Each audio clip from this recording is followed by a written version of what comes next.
for ESG and ESG-CV. My name is Kimberly Simpson and I am today's moderator. If you are just joining us, please go to the chat and introduce yourself with your name and the region you represent. As a reminder, this office hours session is recorded for public record. A copy of the slide deck and recording will be emailed to all attendees. Next slide, please. How to ask a question. All questions must be submitted in the chat box. Please type your question into the chat box. The team will read questions out loud at the end of the presentation and will provide answers if possible throughout the presentation. All questions and answers entered into the chat box will be recorded as part of the public record. Alongside our presenters, we also have several HCD staff, including ESG representatives, ESG-CV grant administrators, and other consultants who are able to answer questions during the Q&A session. Next slide, please. Today's office hours session agenda includes ESG and ESG-CV updates, office hour updates, ESG and ESG-CV Q&A, and our Spotlight series today, which is California Homeless Data Information System and HMIS. And now I will turn it over to Connie, who will give you all ESG updates. Good morning, everybody. All right, 2022 ESG NOFN applications. We are still on track to release those the end of this month, so they are coming soon. And we are planning our webinars, which would be for both the COC and the balance of state NOFAs and those applicants the first week in June. And you will be receiving some notifications soon about all that. Those with 2021 ESG awards, we have already started routing some standard agreements.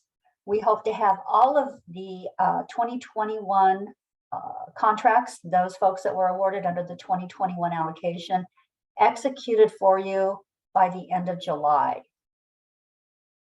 And again, as a reminder, 2020 folks, if you have a 2020 contract and the expenditure date is July 7th, and if you are struggling to spend your money, please reach out to your rep. If you at this point feel like you're not going to be able to spend it, you please let us know now and we can start working on closing out and disencumbering funds. But we really, really need you to reach out to your rep. You can reach out to me. We will have a meeting with you. Be happy to talk through maybe some, see if there's something we can help you with. But it really is time to start thinking about that July 7th expenditure deadline if you have a 2020 contract. Next slide, please. All right, again, personal identifying information, PII. We have a new PII policy document. It will be posted to our ESG webpage in the next couple days for you. We are really excited to have this actually done in writing, and it will be something that we're going to be talking a lot about. And for all the grantees, it's really important to pay attention and not submit any kind of documentation, whether it's a detailed expense report or any kind of backup documentation that has personal identifying information for clients. We have also now a secure site.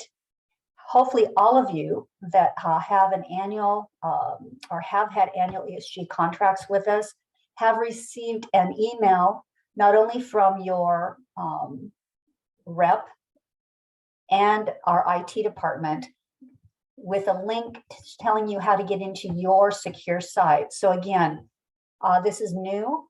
We do have a secure SharePoint site now for you to drop all your backup documentations into your own personal folder and no longer emailing them to your rep.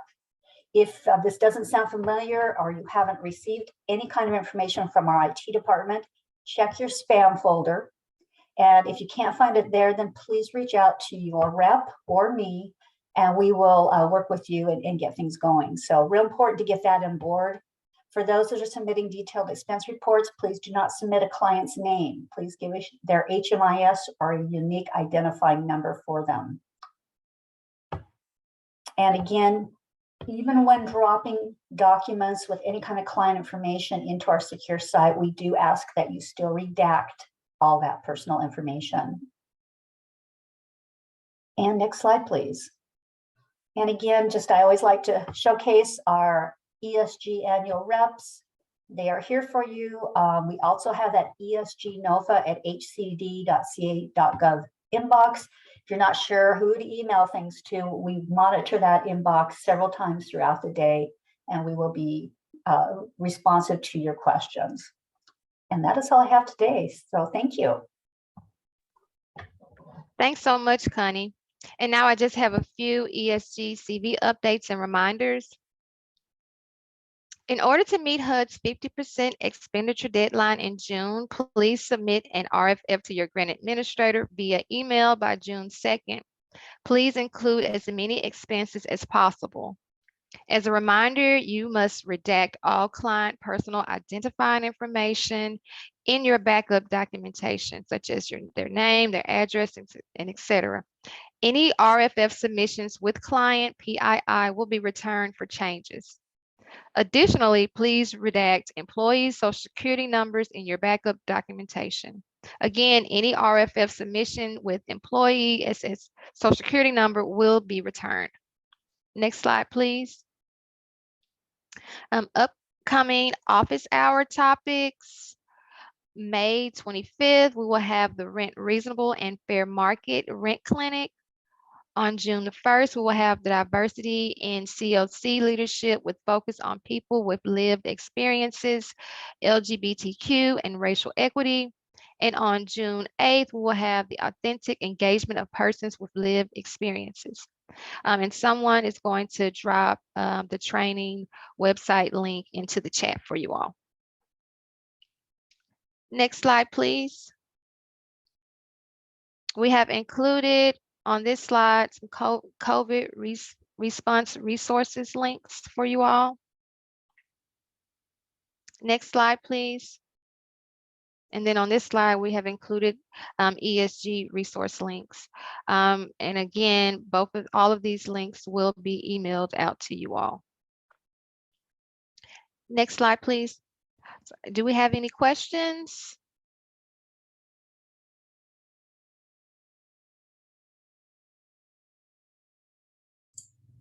Looks like we have one question that might be for Connie.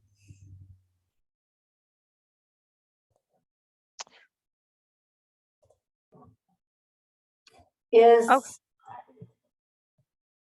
I'll go ahead. It looks like it's from Catherine. Is the SharePoint secure site the same as for ESG Cares? So for your CV contract, it is a different, it's going to be a different link, Catherine. So reach out to us and we'll make sure you get that, but it would not be the same. It's the same site, but a different location for you to go to as far as your folder for your annual ESG.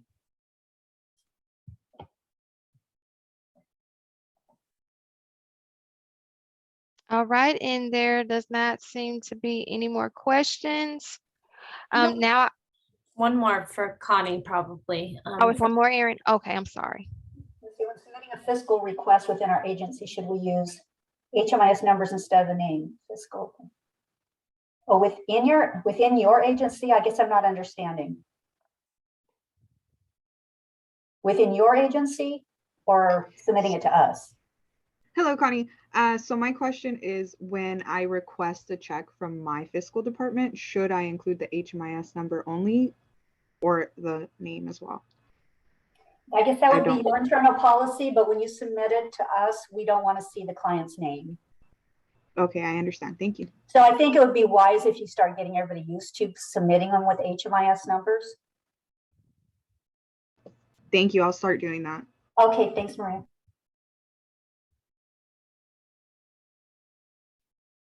Just making sure that there are no more questions.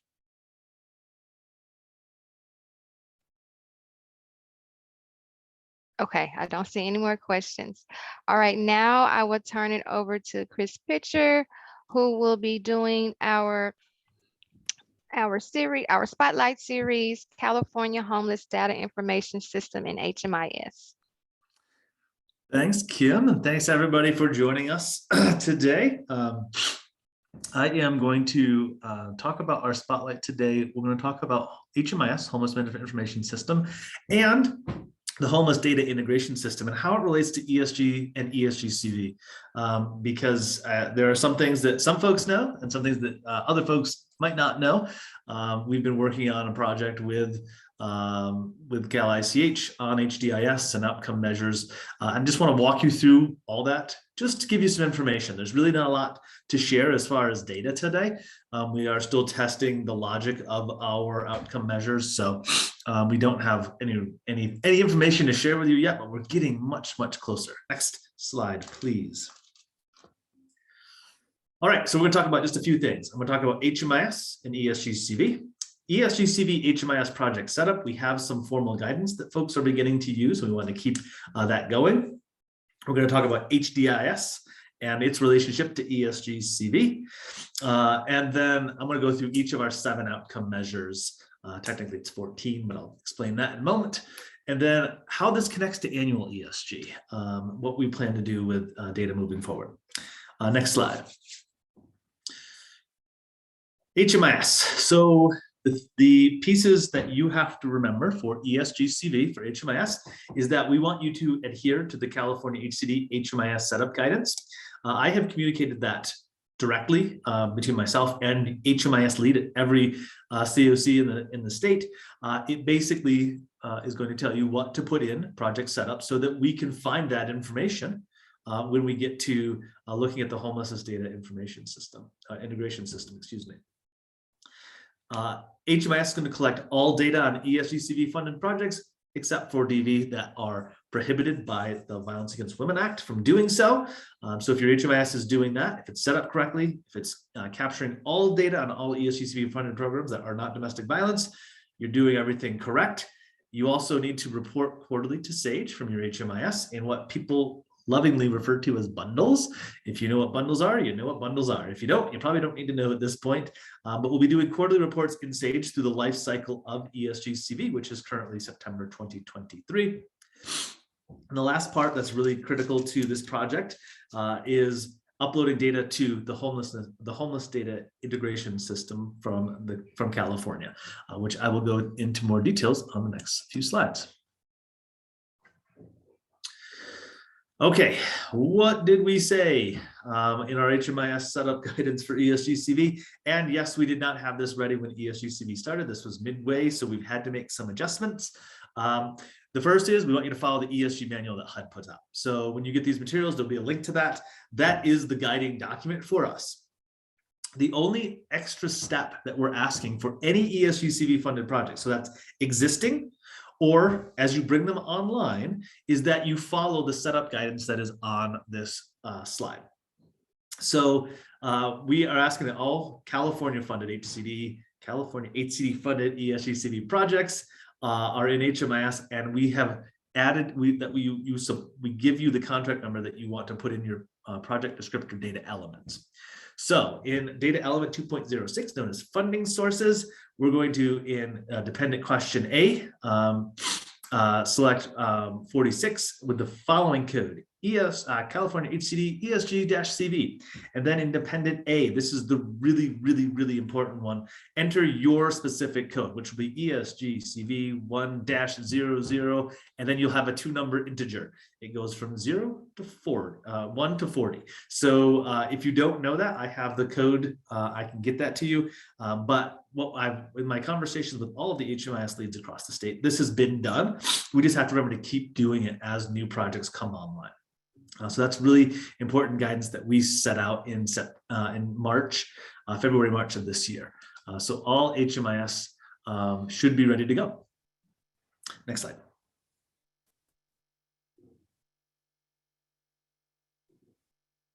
Next slide, please. Didn't see it move. There it goes. Okay, thank you. So if we put those codes in our HMIS and we are uploading data to HDIS, which is the Homeless Data Integration System, we will be able to work with the state of California, California ICH, to get into HDIS and pull information just for the state program. So we rely on those codes, that ESG-CV 1-00, number to be able to differentiate California HCD ESG data from other ESG-CV sources like the city of Los Angeles or Sacramento or San Diego. That information will be in HDIS as well. We want to pull the state stuff out so we can really look at it. That creates our universe for our ESG-CV outcome report that I'm going to detail in a moment. Leveraging HDIS also means that California HCD will not need to reach out to all of you for more information. We have the outcome measures we need to understand if the ESG-CV program is operating at a high level or not. It is just an HDIS, and it is not always going to be super up to date. We're always going to be about a quarter or two behind where we need to be as far as understanding our performance, but it gives us a baseline to understand ESG-CV performance. Next slide. Okay, so the measures, I'm going to go through 7, and then I'm going to show you an 8th slide that we'll talk about racial equity. So these are the measures we came up with. They are not identical to HUD performance outcome measures, largely because we wanted to be more inclusive of projects, and we needed to make sure that all of our projects had some level of outcome measures, which includes homelessness prevention, which does not have an outcome measure at the HUD level. So our first outcome measure is in regards to rapid rehousing, and this is the percentage of people who remained in rapid rehousing at a 6-month look, a 9-month look, and a 12-month look. This is any client with an enrollment and a housing move-in date in an ESG-CV rapid rehousing programs that remained in those programs 6, 9, and 12 months. Those are 3 different percentages that will happen in the report generation. So we'll be able to see community by community, program by program, how we are doing at retaining folks in rapid rehousing. Next slide. Number 2 has to do with emergency shelter. So this is a reduction in the average and median length of stay in emergency shelter. So that's any client with an enrollment in ESG-CV emergency shelter or a temporary emergency shelter that has an exit or is still enrolled. And a reduction will be determined through a quarter by quarter analysis of this metric. So we'll get the median and we'll get the average and we'll look at it every quarter. Say, okay, yep, it's different, it's less, it's more.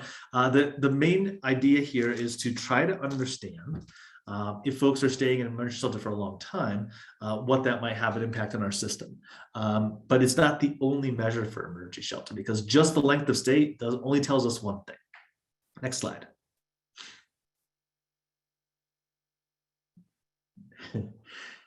To answer the question in the chat from Teddy, will analysis be done on the gap between the average and the medians? We haven't seen the data yet. We're going to look at it and see what type of analysis needs to be done on this data. Right now, it is just logic. It is not actual real data that we can look at and say, yep, there's something here or there isn't. So some of this is likely to change and evolve over the life cycle of ESG-CV as we do dig in a little bit deeper into the analysis.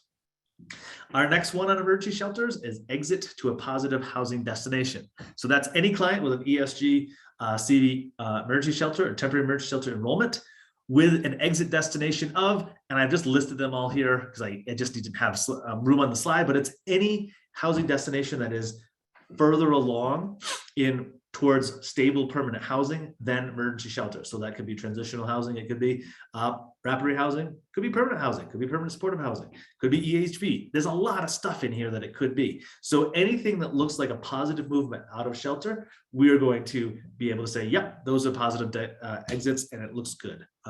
We like the way those things look. So that's what all those numbers mean. They're all actually codes for program types that I didn't have space to spell out. Next slide.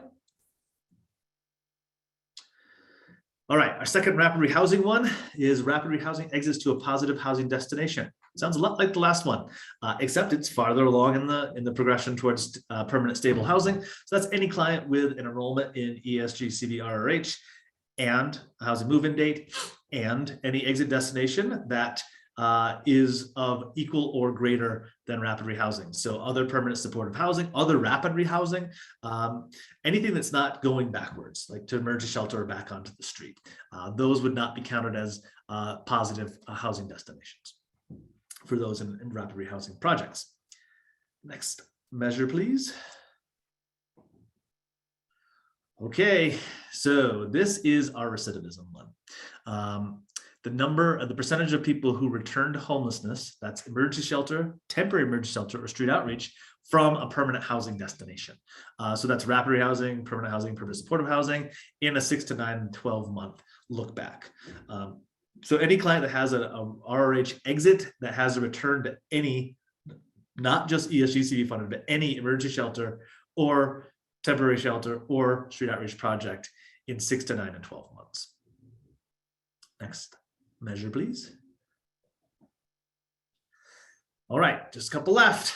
So I believe this is number 6, is the percentage of people that obtain a positive housing destination, which could be emergency shelter, temporary emergency shelter, safe haven, transitional housing, rapid housing, permanent supportive housing, other permanent housing from street outreach. So this is, we working with someone in street outreach, they have a date of engagement, they have an exit of, and you see this is a much longer list because on the street, there's only really going up, moving towards a more permanent housing, stable housing destination. So it could be shelter, could be transitional housing, could be permanent housing, but it says our street outreach programs are getting folks off the street, basically.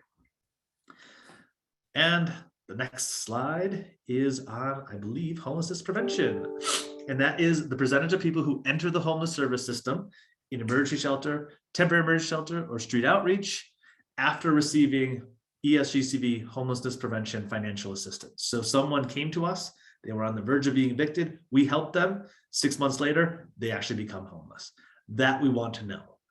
That is a measure that says our homelessness prevention is not either enough or not targeting the right folks or not being too late in its assistance. So any client that has an enrollment in a emergency shelter, temporary emergency shelter, or street outreach program that has previously been in in a homelessness prevention program and received financial assistance but still becomes homeless, that's what we want to know.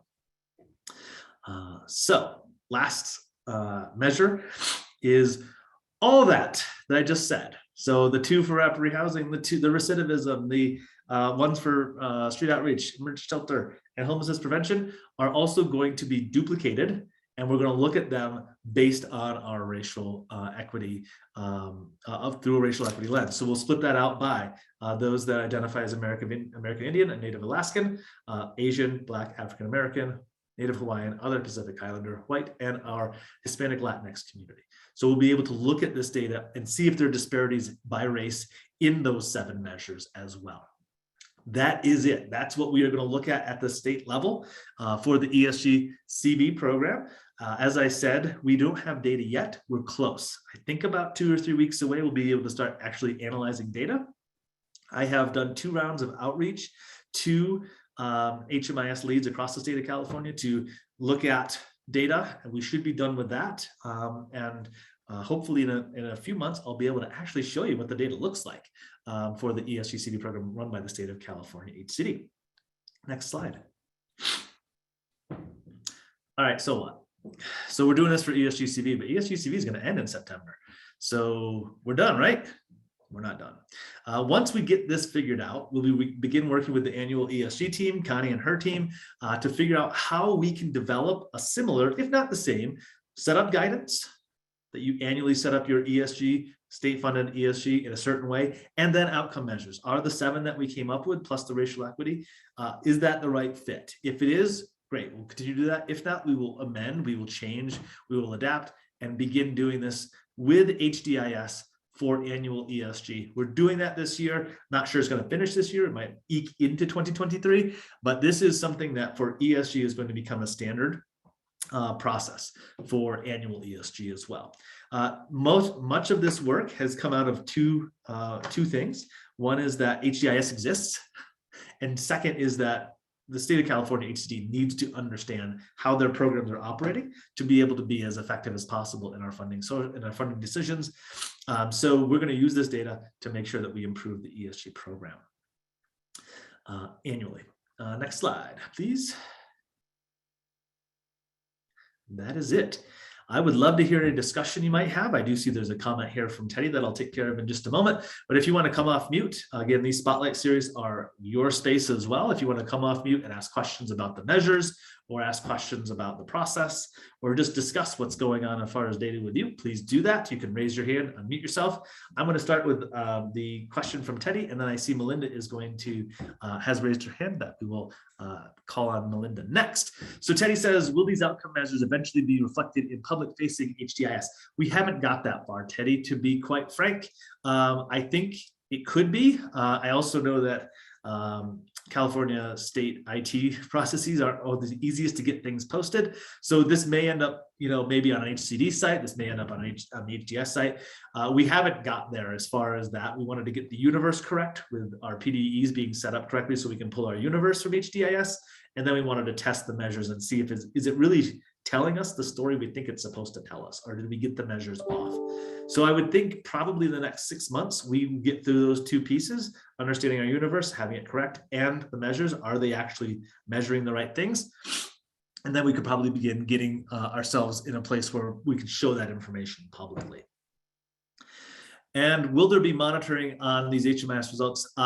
We haven't gotten that far. I don't believe we're going to use the information from HDIS to monitor, but we might, when we're monitoring, use some of that information to just help us understand what's happening locally. The annual team and the ESG-CV team and I haven't we haven't had the data long enough to be able to do anything with it. So those are questions from Teddy. If you have any more, Teddy, I know you know how to enter them in the chat. Melinda, I see your hand raised. Go ahead and ask your question, please. I'm sorry, is this going forward, or is this data that should have already been collected? The data has already been collected. So what Oh, you're okay. doing is you're collecting the data real time in HMIS, and every quarter you're taking your HMIS data and giving it to HDIS. Got it. And we're going to HDIS to get the data from them instead of coming to all 40 of you and bothering you all for it. You're already doing this process as a member of HDIS, which every COC across California is. So as long as you're doing your HMIS data entry with due diligence, you have done all you have to do. The HMIS lead will take your data, give it to HDIS. We'll go to HDIS and pull our universe and look at those measures. As I got to the question with Teddy, at some point get those so you can actually see what's happening, not only for your community, but for everybody else. Thank you. Yeah, thank you.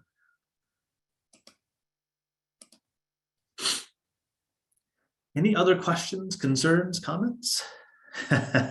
Looking at data quality as well. Yes, we're looking at data quality. Our data is only as good as the data in HMIS.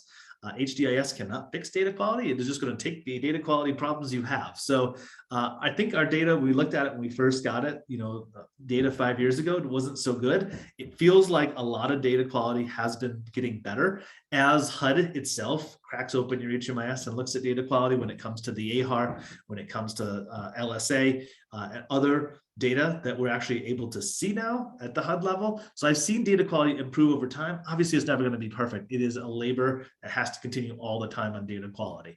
But we have no ability after we pull our data from HDIS to do anything with the data quality. It has to be quality in, or we can't do anything with it. That is a great question, Jerry. I think we definitely could. I don't know that we have the Cal ICH folks have had the time to go beyond what they've already put out there as their reporting on the HDIS website, which if someone could drop that in the chat, I'd really appreciate it. California HDIS is all you have to Google and it'll pop right up. They do have data up there. I don't think it talks about elders becoming homeless. Definitely the data is there because we have homeless status and we have age, we could do it. I don't think anyone has actually put that much in there yet. And thank you, Aaron, for dropping that in the chat. That is the link to California HDIS. So Jerry, if that didn't answer your question, you're happy to pop off, but I just don't think we've gotten that far in the development of HDIS itself. It's not that old. It's barely over a year old. It came out in April of 2021. Any other questions, comments, concerns, things folks want to talk about data-wise? I am here to talk data until you tire of it.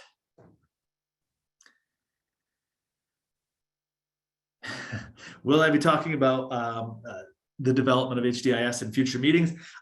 Maybe, maybe not. As just a person connected to HDIS, I don't operate or run HDIS. I do know them well, but they are often the folks that are coming up with the development ideas. I know they're working on system performance measures as well for the entire system, which would look different from what ESG-CV might be interested in. But that is something that I think I'll leave probably more to them. So I think Cal ICH meetings are the place where folks would most likely have those conversations. Though if it affects ESG or ESG-CV, I will definitely be talking about it in this locale.